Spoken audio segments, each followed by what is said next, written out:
அனைவருக்கும் வணக்கம். ஜேஎம் இன்டென்ஸுக்கு அன்புடன் வரவேற்கிறோம். ஐயப்பனை பற்றிய சுவாரஸ்யமான விஷயங்கள் நம்மளோட சேனலில் பார்த்துட்ருக்கோம்.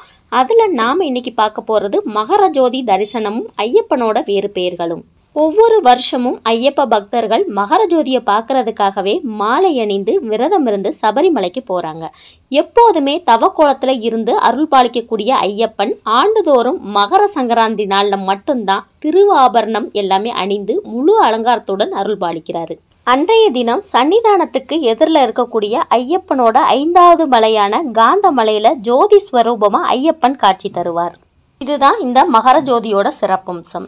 ஐயப்பனோட வேறு பெயர்களை பார்க்கலாம். சுவாமியே சரணம், ஐயப்பா சரணம் என்று சரண கோஷமிட்டு சபரிமலை நோக்கி செல்லக்கூடிய பக்தர்களுக்கு ஐயப்பனோட வேறு பெயர்களை பற்றி தெரிஞ்சுக்கலாம் வாங்க. 18ஆம் படிமேல் வாழும் நெய்யபிஷேக பிரியன் ஐயப்பனை வணங்க துன்பங்கள் அனைத்தும் பயந்து ஓடும்.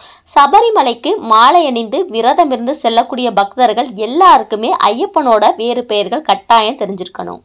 மணிகண்டன், பூதநாதன், பூலோகநாதன், தர்மசாஸ்தா, எருமேலி வாசன், ஹரிஹரசுதன், ஹரிஹரன், கலியுக வரதன், கருணாசாகர், லக்ஷ்மண பிராணதத்தா, பந்தலவாசன், பம்பாவாசன், ராஜசேகரன், சபரி, சபரீஷ், சபரீஸ்வரன், சபரிகிரீஷ், சாஸ்தா, வீரமணி. இந்த பெயர்கள் அனைத்தும் ஐயப்ப சுவாமியோட முக்கியமான பெயர்கள். இந்த பெயரெல்லாம் சொல்லி நம்மளோட துன்பங்களை நினச்சோன்னா நினைச்ச வேகத்தில் துன்பங்கள் பறந்தோடுங்கிறது நம்பிக்கை.